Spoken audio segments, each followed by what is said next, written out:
Well, here's a book you're going to have to seek out to acquire a little more vigorously than you do many. Failures and Fiascos, Atlantic Canada's biggest boondoggles, there it is, and the Bricklin and the great Dick Hatfield, Premier of New Brunswick at the time, on the cover.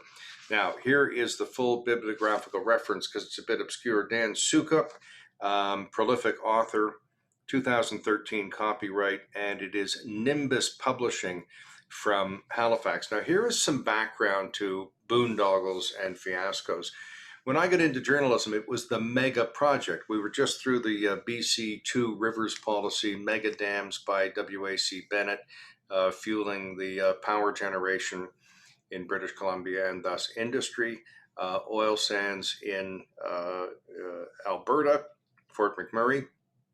And you forget perhaps that in the early days of the oil sands, they shut down for 3 months in the winter because everything froze up. I mean, there would be a pipe this big with 3 feet of ice around it. Well, they got around that, and they got around low prices and became operational.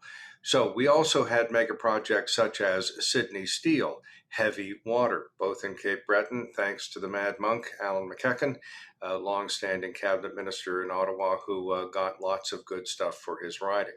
We had Churchill Falls. We now have Muskrat Falls, I think it is. So it was the mega project, and of course Hydro-Quebec's Northern Quebec power generation. It was the mega project that was the big deal. But for New Brunswick, the Bricklin car was a mega project, really, in many respects. There it is, beautiful design, kind of noisy, failed in part because it cost too much. It went from $6,000 to $9,000. Still wouldn't make a profit. Took $25,000, I think, to make one. There's a beautiful play in there in production every now and then in Fredericton, a musical about the Bricklin. And in a way, I'm part of an amalgam character who interviews Malcolm Bricklin on the afternoon show CBD St. John. Well, there was no afternoon show CBD St. John at the time. I did it from Fredericton, which was very awkward and not very local. Well, at any rate, do you know where the dipstick is on a Bricklin? It's right behind the steering wheel. That was the joke at the time. Instrumentation was not very interesting, but here's the rest of the book, or a few selected chapters in the book. The Shubenacadie Canal, which was about 52 or 60 years too late in coming.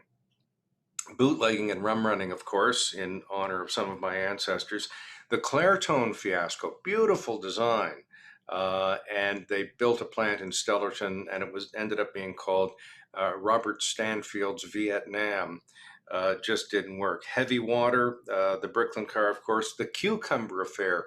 Brian Peckford in Newfoundland made cucumbers in sprung greenhouses and just write your own jokes at the end of that.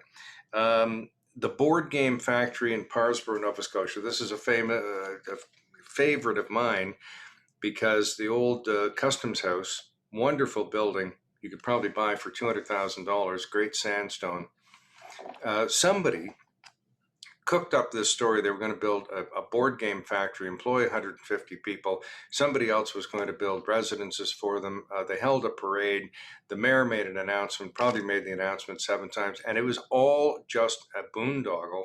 And what a shame. It would have been absolutely ideal and a godsend to the region. And that's where many of my ancestors are, and I return on a regular basis, and it is still occasionally talked about. Sorry, Parsboro, for mentioning it.